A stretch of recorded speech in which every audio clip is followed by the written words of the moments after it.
Hey everyone, welcome back. We're going to revisit the nation MA-Ermor. I did a long Let's Play for it that I uploaded the last episode for, I think a couple months ago.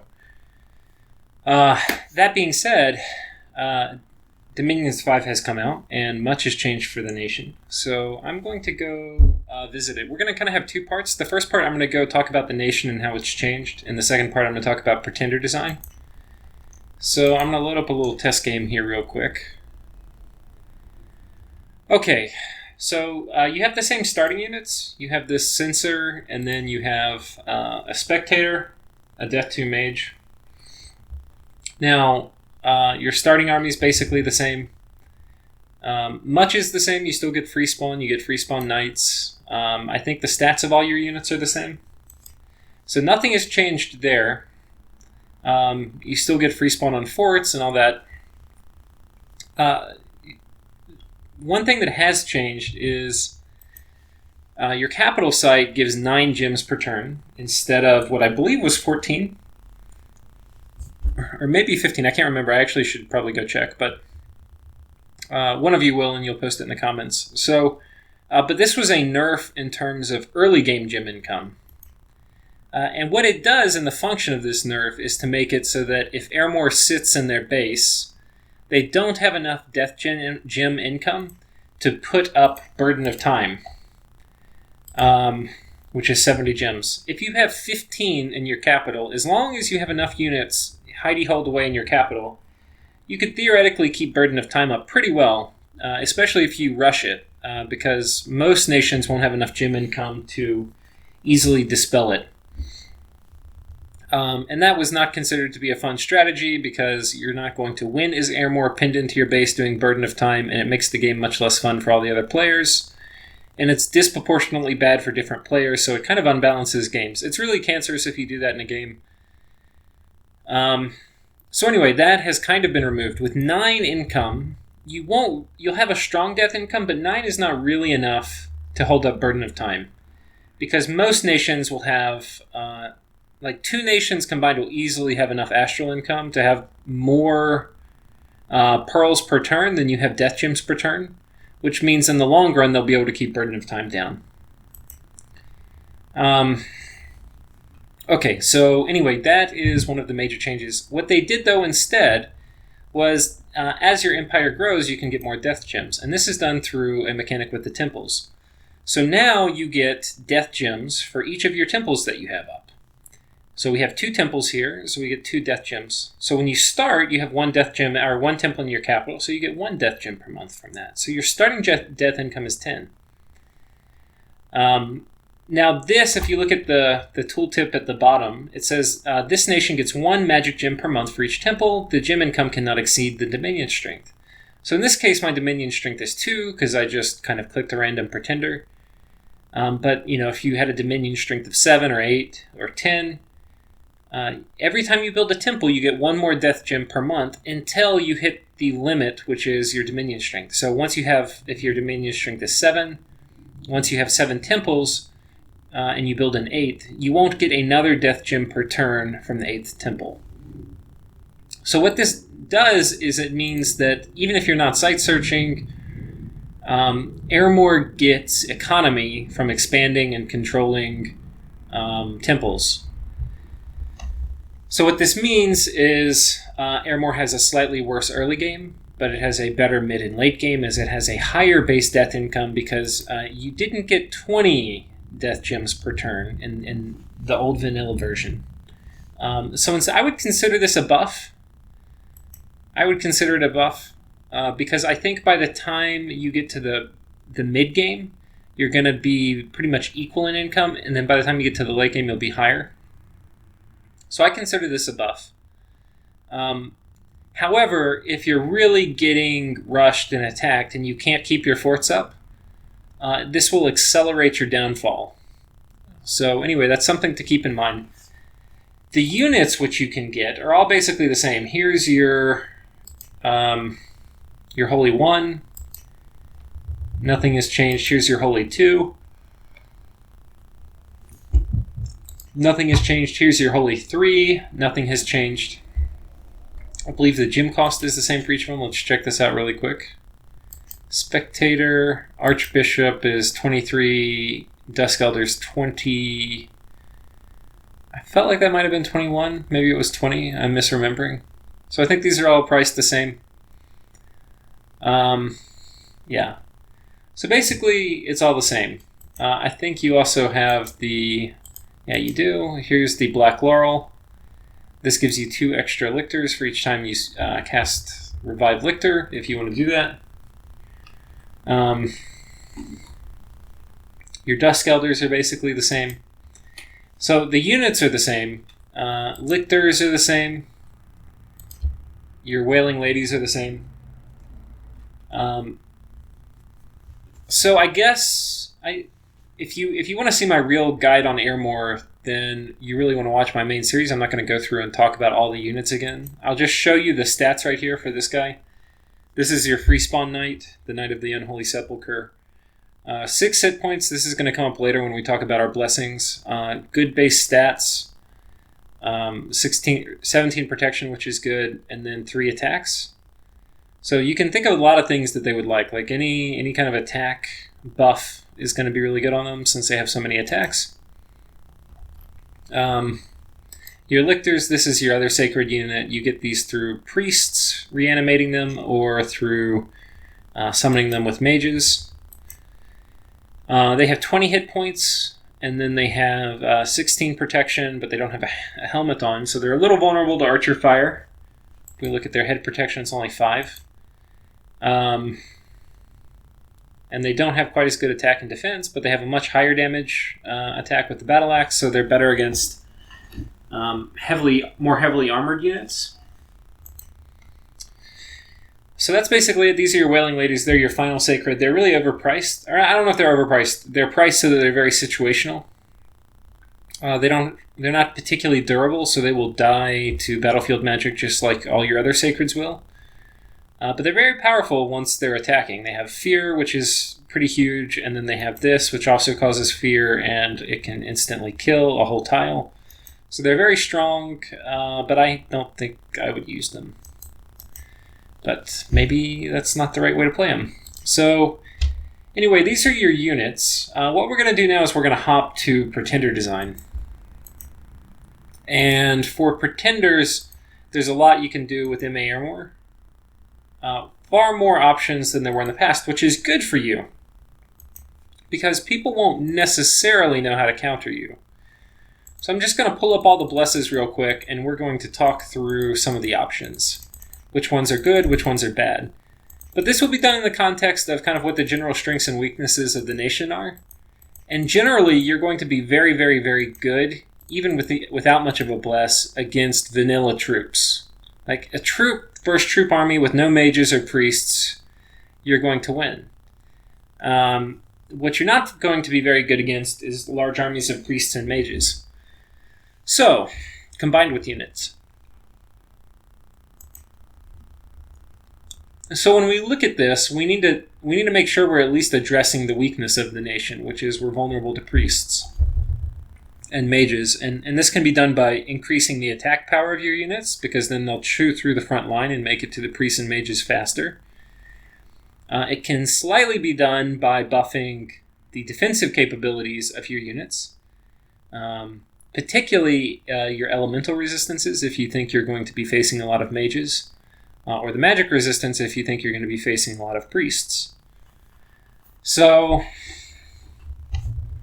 there's tons of options, right? We have all the resistances. We have the attack skill, which would be good. You could do Kamikaze Sacreds. I wouldn't recommend that. I don't think you'll win. Heat Aura, all the auras are generally kind of underpowered. Yeah, I wouldn't do that. You could stack Cold Aura on your Liches, and then you would have quite the Cold Aura. And Cold Aura is nice. The more points you get in it, the bigger area it gets. So you could have a very impressive Cold Aura, but the thing is, Cold Aura gets pretty much completely countered with 5 or 6 or something Frost Protection. So wouldn't exactly recommend it there, but it's an option.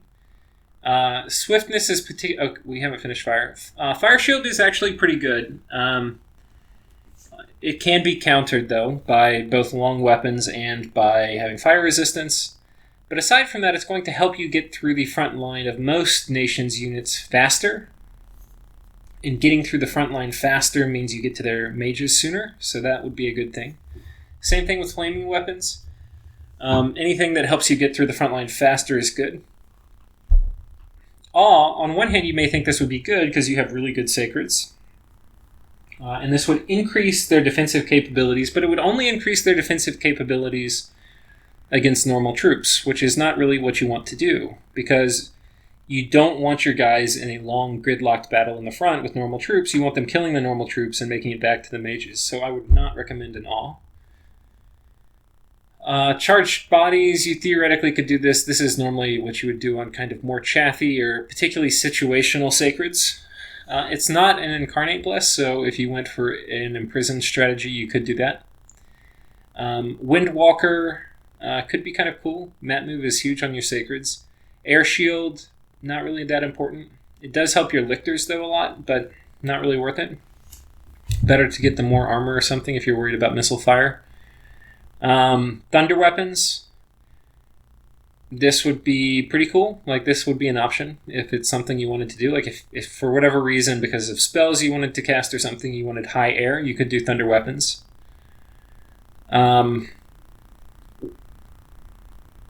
Defense skill is particularly good if you're doing an incarnate bless. Not an incarnate. If you're doing an imprisoned pretender with a non-incarnate bless. It stacks very well on mounted units. Frost weapons, you could do that. Tons of things have cold resistance. I'm not sure I would recommend it, but it's definitely an option.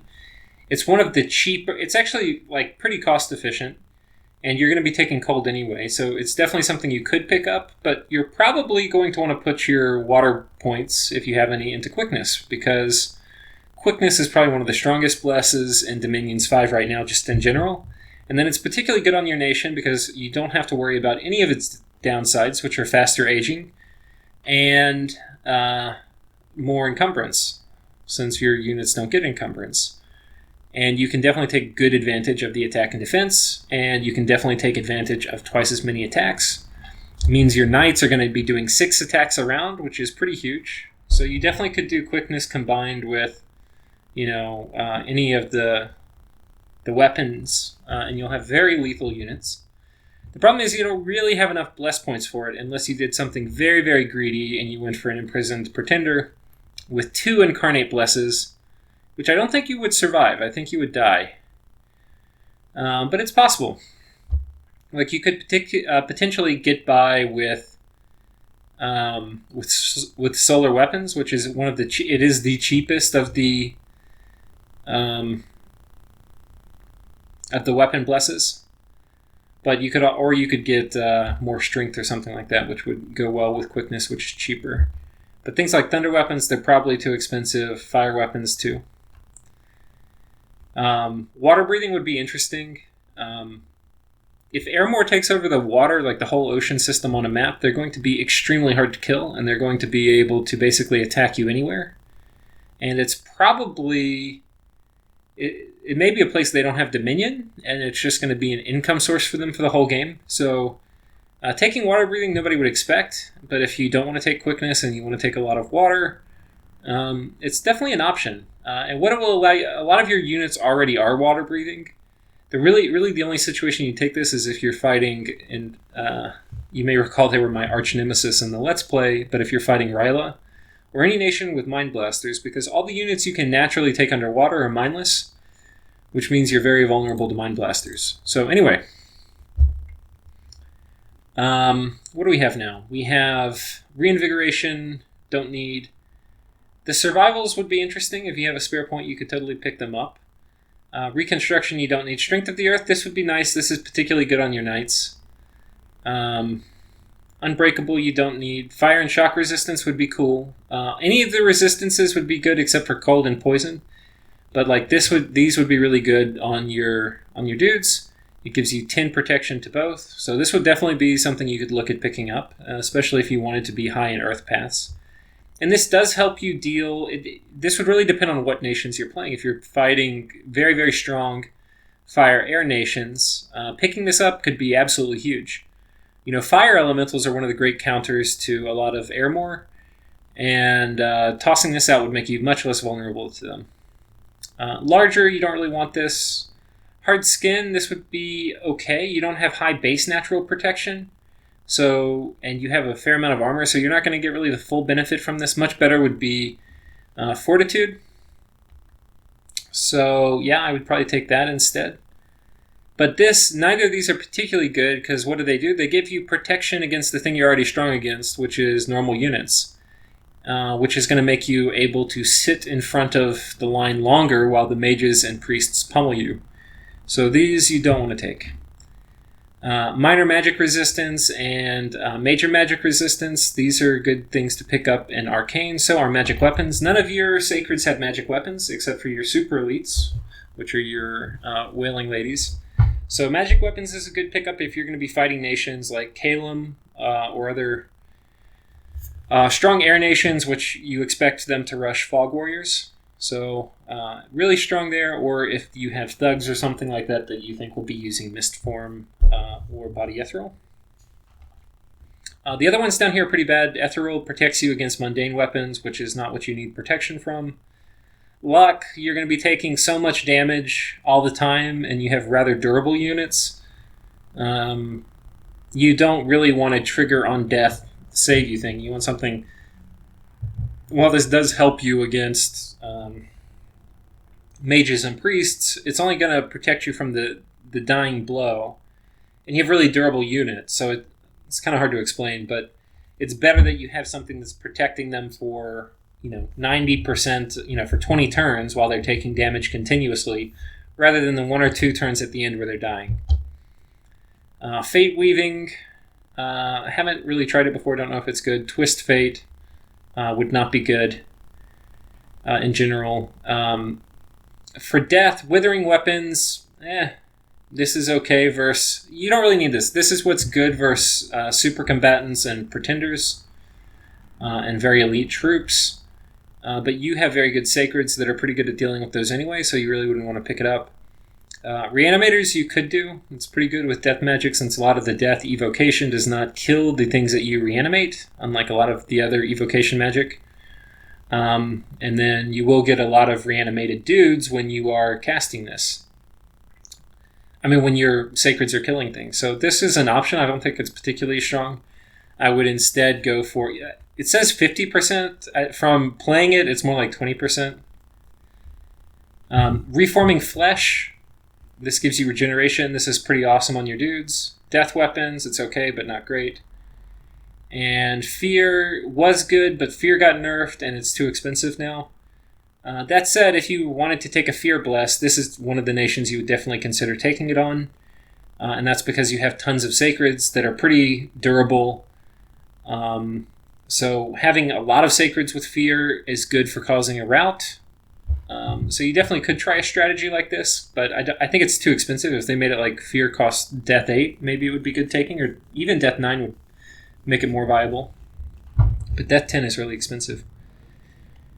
Resilient gives you HP. This is something we're actually going to be looking to pick up in most of our builds, because we want to get our knights, which are 6 HP. We want to get them over 10 and into 11, which is going to uptick regeneration that they get from from Reforming Flesh, and it'll be 2 HP per round instead of 1, so it will effectively double the effectiveness of Reforming Flesh for a lot of your troops, so this is important.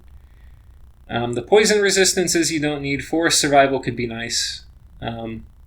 None of this other stuff you particularly want. You could do a Barkskin Bless if you were going to do an Awake Pretender. Anyway, that's viable. So is Stygian Flesh. That's also viable. But both of these things give you protection against the things you're already strong against, which are normal troops, and it doesn't help you at all versus the things you're weak against, so I wouldn't take it. Regeneration doesn't apply to you. Blood Surge is really good on your dudes because they're going to be killing a lot of stuff. And you have a lot of them, so this is a good bless, but you can't use the blood paths on your main dude once he comes up, so that's kind of a nerf for all of the blood things. If you're Ermor, you really don't want to do it. But if you take blood, this is probably the best value. Strength of Flesh is pretty good. Yeah. Unholy Weapons would not be bad. if you think you're going to be fighting elite sacreds, like if there's a lot of elves or something like that in the game, or Lanka or something like that, or any of the good sacred nations. You won't be fighting Lanka there early age. Blood Bond could work. This would be one of the nations it definitely could work on. Don't know how good it is. I've never actually tried it, but you could definitely try a build like that. And then Blood Vengeance is good, but it's really expensive. It's Blood 8. And you don't really want to have blood on your pretender because you can't use it as a magic path. But this was obviously one of the key components of my Dominions 4 Let's Play build. I think now you don't get the strength bonus. Like it used to be, you would put 9 blood points into it. You would get 4 strength and you'd get Blood Vengeance. Now you put 8 and you get Blood Vengeance, but you don't get any strength. And the strength was really good. It was really good on your knights and other things. So I think it's really not worth it now. But you definitely could put it into a bless. And the other thing is incarnates in general are weaker now. In Dom 4, I went for an imprisoned pretender. But you can't really do that, because now if you take an imprisoned pretender, you don't get any of the incarnates until year 3, and everybody's going to be in a crusade to kill you. So while it would be fun to have super strong troops at year 3, in any competitive multiplayer game, you won't make it there because everybody's going to rush you and you're just going to have your vanilla troops to hold them off, and all of your sacreds are going to die and you'll be really sad. It's possible if you went up Alteration and were really good with your Dusk Elders and they didn't use Magic Duel, you could potentially survive until year 3, but I don't think that's particularly likely. So now I'm going to show you some actual pretender designs that I've made. I'll show you first. So this is a super greedy build. I don't think you should do this, but this is if you go imprisoned and you wanted to take a bunch of weak non-incarnate blesses. You could do something like this and then have 1 incarnate bless for when your dudes come online, like Reforming Flesh. So you get 3 magic resistance, you get +4 attack and defense, and you get 6 HP, and you get magic weapons, if I didn't say that already. So this would not be bad. Oh, I'm sorry, you only get 1 magic resistance with this particular build. But you're going to have higher scales than you have with any of the other builds that I'm going to show you. You're going to have 3 magic and 3 luck. Yeah, so this is... You could do this. You could totally win a game with this.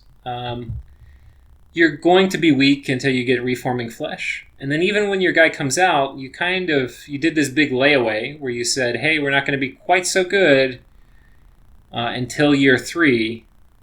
But when year 3 comes out, you're not really that good.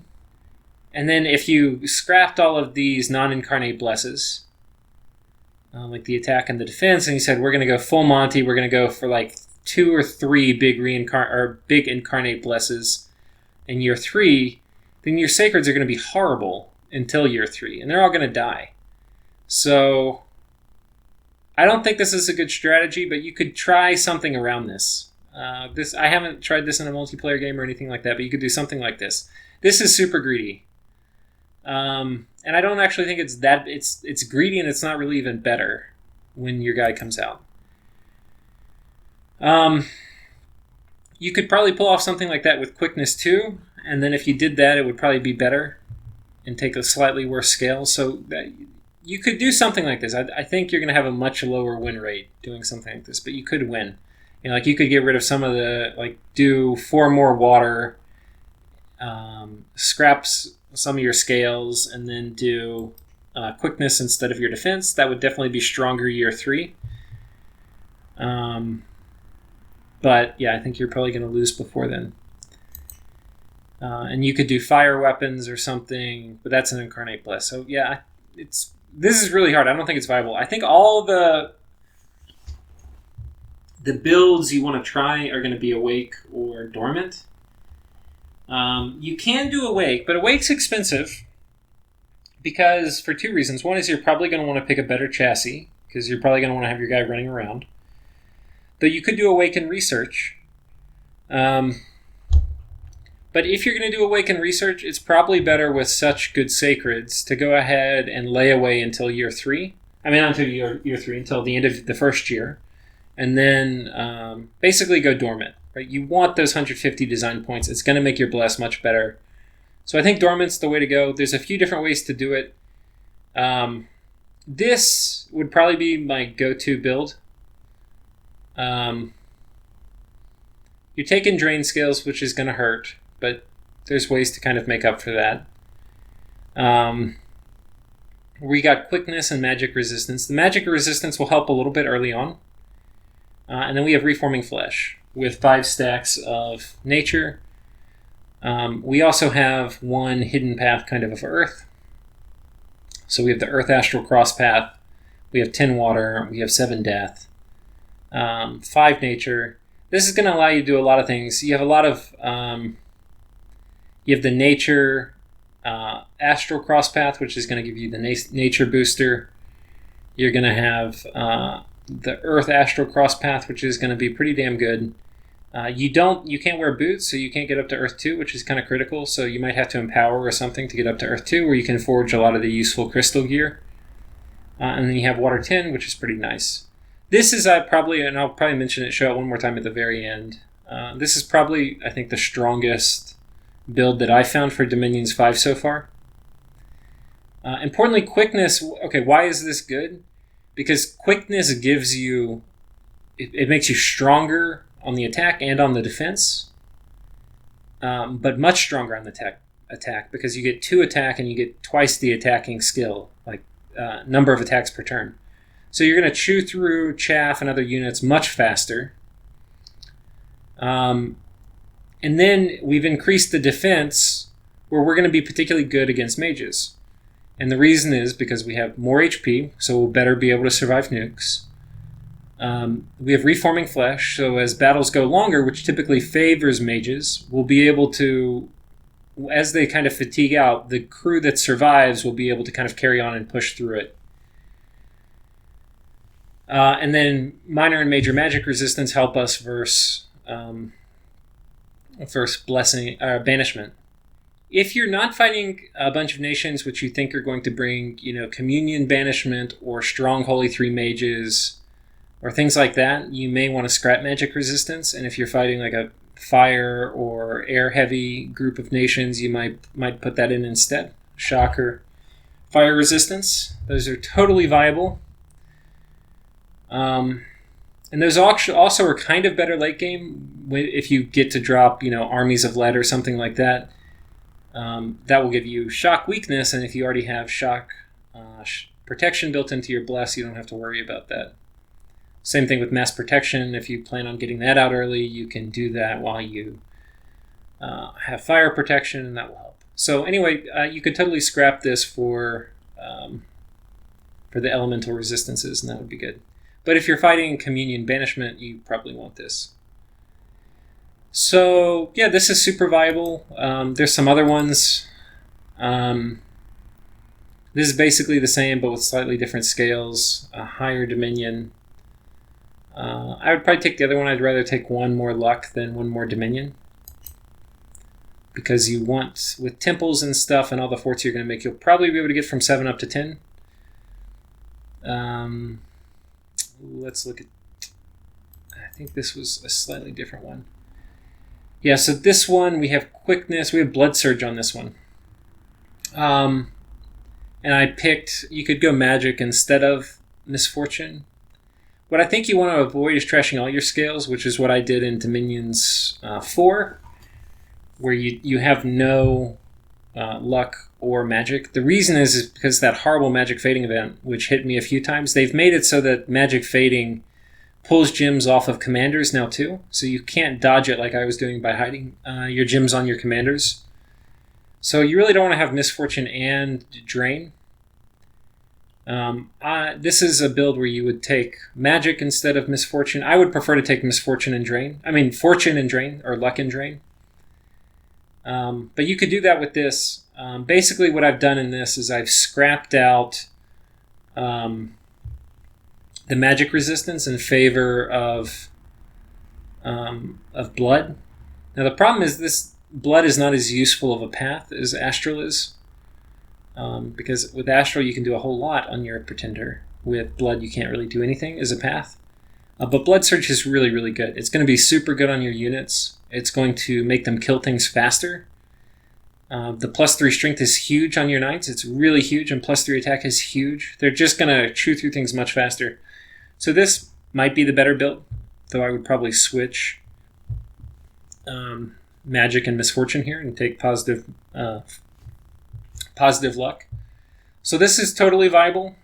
Anyway, I think probably the one I would pick is this one. It's pretty safe, though you could do the other one and you get the astral earth cross path, which is pretty damn useful. You definitely could do any of the others that I showed you.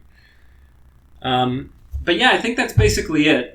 Not too much has changed about the nation. The death gems through the temples has changed, and when you get those. There's one more thing I didn't show you, which I'm going to pull up right now. This is actually really important. So for most units in the game, if you have an undead unit and you make them a prophet, they're by default not going to be able to reanimate undead. So you can no longer do something where you get a mount fiend and you make them your prophet and they can reanimate undead. And the reason is because for a lot of these guys, reanimator is now a trait that's assigned to the units, which means if you're not a unit that has the reanimator trait assigned to it, you can't reanimate units. So for Lanka, for example, you used to be able to get lots of undead by getting indie priests, and the nation would make it where any priest in that nation was able to reanimate undead. Well, they got rid of that for a lot of nations. So Lanka can't do that. Indie priests can't reanimate undead, but as you see here, this indie priest does. And that's because for Lemuria and for MA-Ermor, indie priests can still reanimate undead. And this is really, really important for their strategy. And the reason is because you really need ghouls. If you don't have ghouls, you can't keep your fort up. Now I'm going to show you real quick. Another major change made to Dominions 5 was that units are weaker now at defending buildings. So if you go to a unit stats and you click on strength, you can see their siege strength. So this is how much damage per turn they do to attacking a castle, like the castle walls, and this is how much damage they do a turn to the castle walls. Or this is how much damage per turn they can repair on the castle walls when they're defending. So you can see we hardly do any defense. And actually it's less than this. This is rounding up to 0.1. The math is, I'll show you a normal unit. So lictors are not mindless. Well, yeah, they also have higher strength, so I'm not going to show you them. A ghoul, they're not mindless, so they don't have this penalty. So this is a normal unit in Dominions. All the units had their siege defense dropped by half. So now all units in general are twice as effective at sieging a castle as they are at repairing it. So this means it's going to be in general harder in Dominions 5 to protect your castles, and it's going to be easier to take other people's castles. So this is a ghoul, which is what I was using to defend my castles with, and you can still defend your castles with them. They're just half as good at defending. Meanwhile, everybody else is still just as good at attacking. But when you go to another unit, instead of 1.2 and then 0.6, it's 0.1.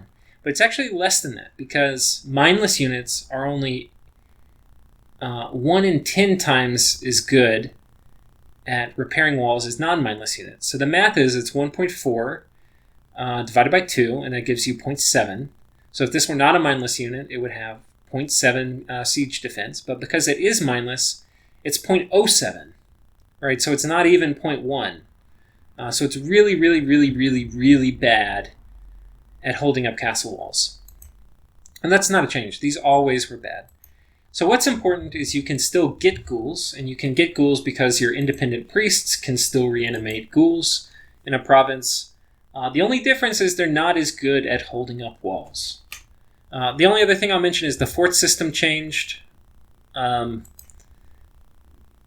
Basically, here's a fortified city. It's got 300 defense. This is a castle. It has 500 defense. That's interesting. You actually are able of building better castles than your capital has. But